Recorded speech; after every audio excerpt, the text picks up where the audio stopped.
Hello all, this is Shatabdi Acharya. In the previous video, we have started a new module of metallurgy, that is bonding in solids. So taking it further, we will continue that same module. So what we learned in the earlier video is, first we have seen what are solids or what is matter and how do we classify solid, liquid and gases and how they are different, right? So in case of solid, what we have seen is, in case of solids, the molecules or the atoms or the constituents, okay, they are very tightly packed. Okay, there was very little force of attraction or very high force of attraction and very little interatomic or intermolecular space in between them. That's why they are very hard as well as rigid and incompressible also. Okay, so now what we have seen, we had seen about different types of bondings that possibly could have existed or is existing in case of solids. So what are those bonds? Ionic bond, covalent bond, metallic bond. Okay, and we have discussed about ionic bond. In case of ionic bond, what was happening? The force of attraction that exists between ions. Now, what are ions? Ions are those substances which are formed after loss or gain of electrons. They are basically charged species. They can be positively charged or negatively charged.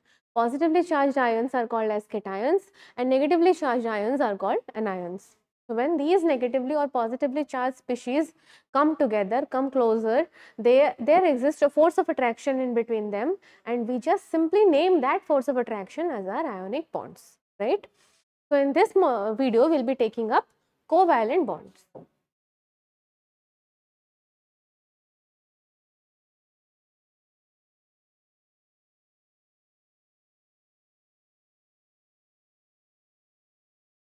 So what we have seen is, in case of atoms which have 1, 2, 3 electrons in the outermost shell, they prefer losing those electrons, right?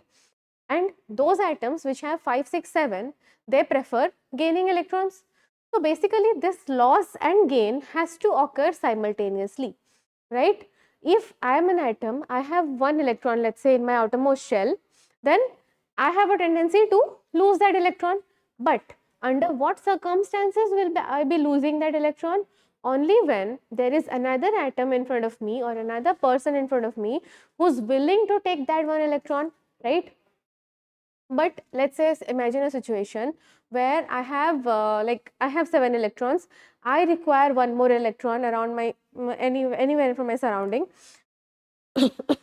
But there's no one to donate that single pair of electrons to me. In that case, what I will do?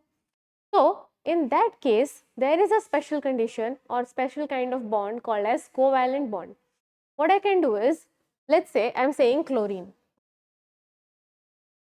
Okay, one point I have forgotten to mention in case of ionic bonds.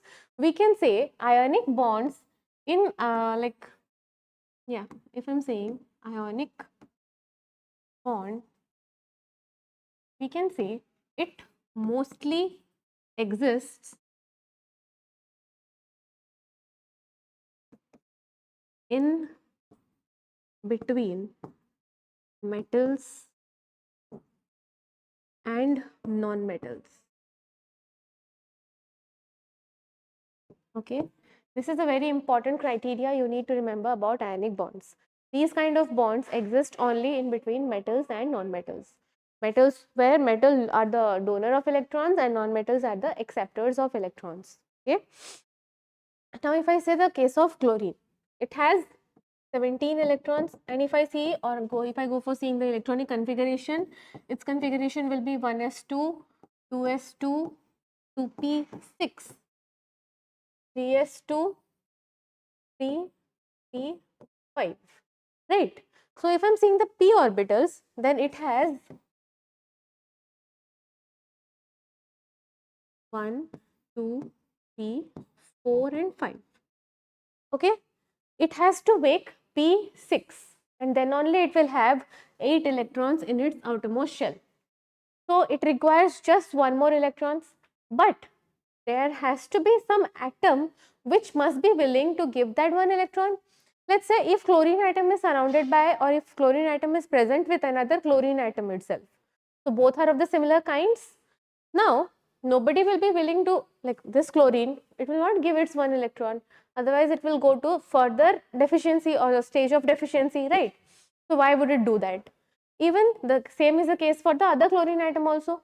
So they will make a pact among themselves. What they will say? Right. Let me write another chlorine atom, then we'll see. Okay. So this is chlorine atom number 1. This is chlorine atom number 2. Both are in need of 1 electrons. Got it? So they will make a pact like, okay, I'm not getting 1 electron which I require. Even you are not getting 1 electron you require. So what we will do is, we will not gain or lose. What we will do? Rather, let's share this 1 electrons. Okay? That means electrons simply means electron density, some electron clouds, negative charge density. Now, let us consider this chlorine atom number 1 will say, I have my 1 electron, I have my 1 electron cloud, let me share some of that cloud with you so that you feel that you are having 2 electrons.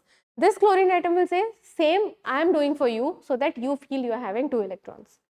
So basically, suppose I need to buy a pen which is costing me 10 rupees. Okay, I have 5. Another friend is there who is having 5 rupees. We both are in need of 5 rupees. So we'll contribute. I'll give that 5 rupees. That person will give it like his or her 5 rupees. That will become 10 and we will buy this pen. Now this pen will be shared in between both of us. Okay, this pen belongs to me as well as to my friend. Same is the case of this chlorine atoms. The electron like cloud which will be shared in between these 2 atoms, they will be belonging simultaneously to both the chlorine atoms. No chlorine atom will have the exclusive right over that electron density. It will be shared in between these 2 chlorine atoms. So it will result in a force of attraction, and that force of attraction I name covalent bond. So what I can say is the force of attraction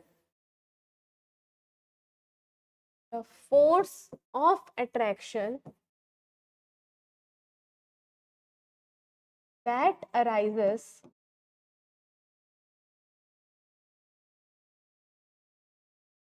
due to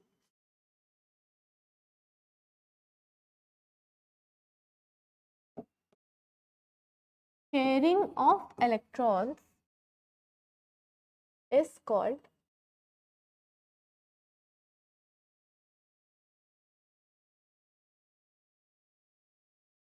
covalent bond. Okay, that force of attraction which arises due to sharing of electrons in between 2 atoms, that's named as covalent bond, right?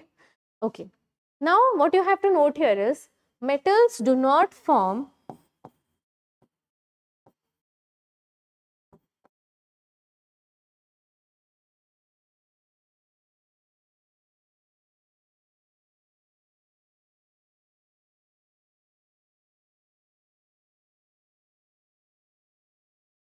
covalent bonds, and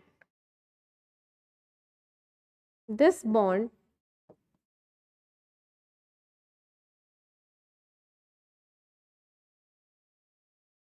can only be seen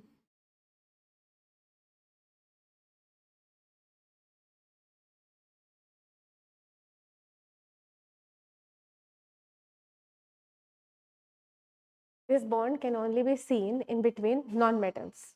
Okay, metals do not form this covalent bond, and this bond can only be seen in between the non-metals. Got it? Okay. So you like, what is the how can you say that a particular atom forms covalent bond? So if an atom is having 4 or more electrons and it is surrounded by similar kind of atoms, then definitely it will go for covalent bonding. For example, as you have seen, Cl2. In case of chlorine, 2 chlorine atoms are bonded together. So simply seeing, you can say chlorine is a non-metal. So by simply seeing at the chlorine atom, you can say 2 chlorine atoms, then you can say the only and only existent bond in between them must be covalent. Similarly, carbon, it's having atomic number 6. Its electronic configuration is 1s2 2p2, sorry, 1s2 2s2 2p2. Okay, so here carbon again forms 4 covalent bonds. So whichever atom is having 4 or more electrons and it has to bond with something similar to its type, then it will obviously form covalent bonds. Got it? Okay. Next we will move on to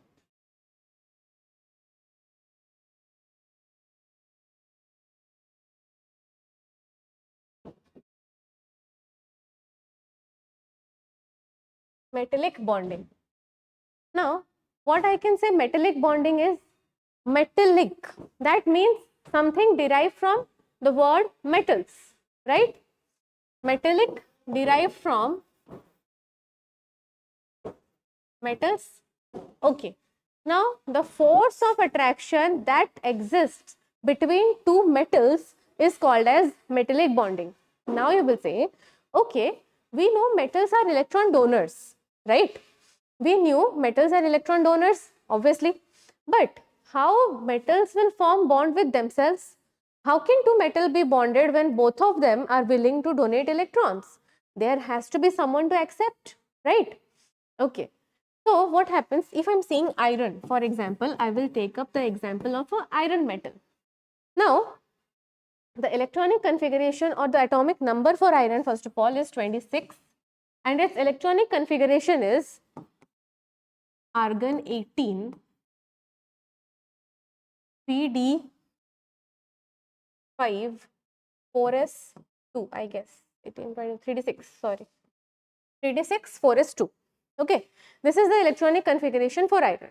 Now, if I write 4s is completely filled, so I'm not not bothered about it. Let me write the D configuration. 3, 4, 5.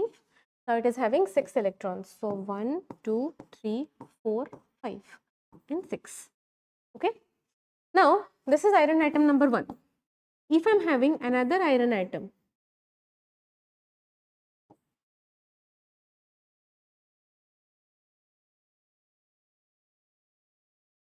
right? This is iron atom number 2. Now the interesting thing is, see, we have known every orbitals or every atom tries to have fully filled orbitals, right? We know half filled and full filled configurations are half filled and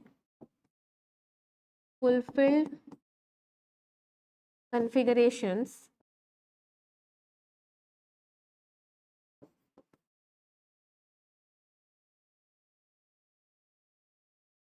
are stable. And why stable? Because they have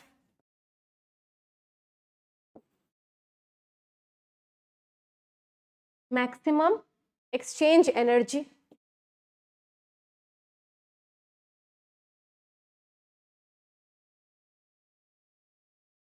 Okay. Now, full-filled and half-filled configurations are stable because they have maximum exchange energy.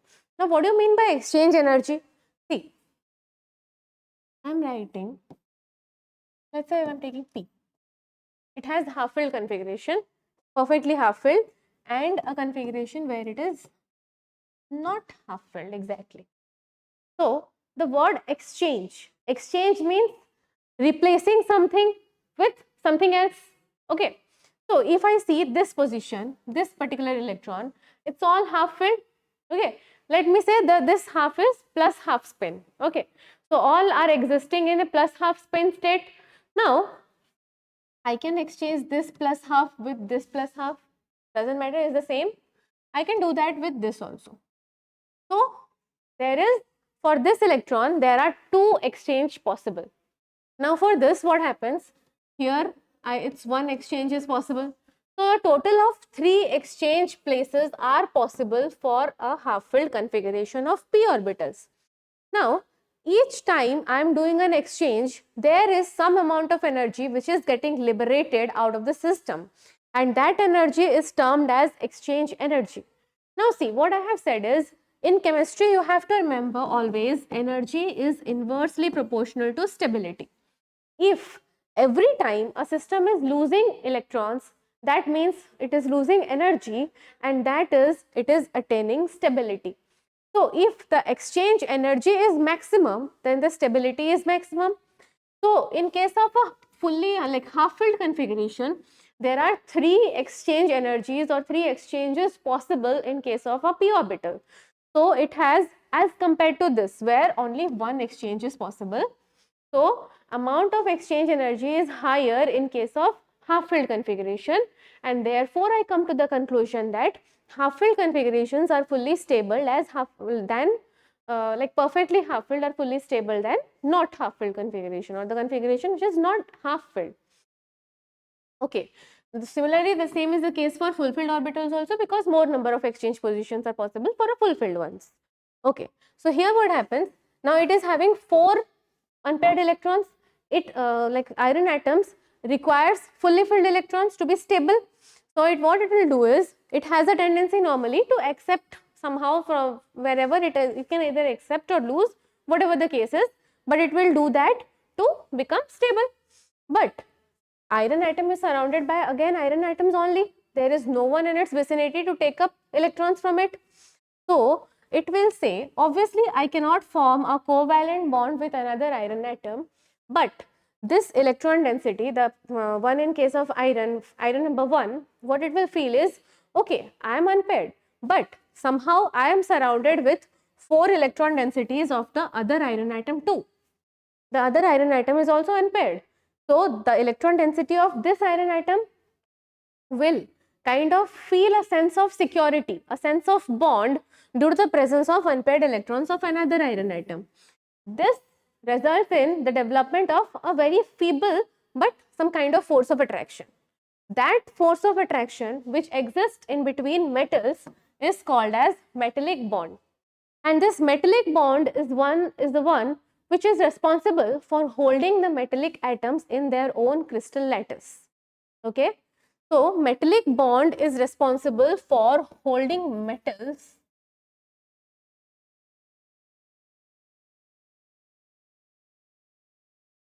in their own crystal lattice. So I can say the urge to form, whenever metallic atoms are closer to each other, they have a tendency, or they have like a force of attraction in between them, and that force of attraction is called as metallic bonding. Now stronger is the force of attraction, stronger is the metallic bonding. Now what I have seen is, metallic bonding is directly proportional to number of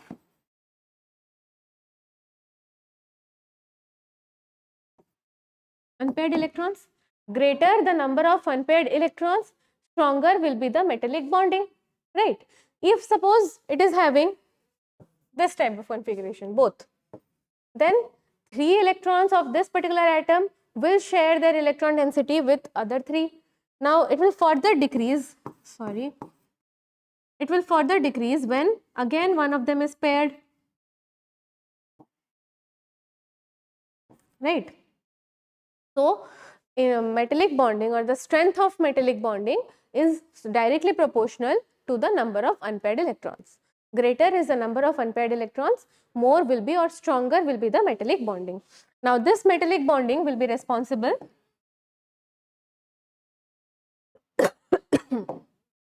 suppose I am saying this crystal lattice, and let us say in each corner there are iron atoms. So there will be a force of attraction in between the iron atoms, and that force of attraction will help in holding these iron atoms in their place. Now there is a question, like suppose I am asking you, if I am saying sodium and iron, so your question is, which we will discuss in the next video. You have to answer this first in the comment section, otherwise we will discuss it in the next video. Why sodium forms sodium forms weaker metallic bonds, or it does not basically forms metallic bonds than as compared to iron. Why iron has a stronger metallic bonding than sodium? Okay, both are metals. In fact, sodium is maybe highly metallic than iron, we don't know that, but iron forms stronger metallic bonding than in case of sodium. So there are 2 questions, which of them is highly metallic? If sodium, why? If iron, why? And why iron forms stronger metallic bonds than sodium? So in this video we have dealt with covalent bond and metallic bond. In the next video, continuing the series further, we will take up more about metallic bonds. I will answer this question, and again we will focus on the bond energies as well as secondary bonding. Okay, that's all for this video. Thank you so much for watching.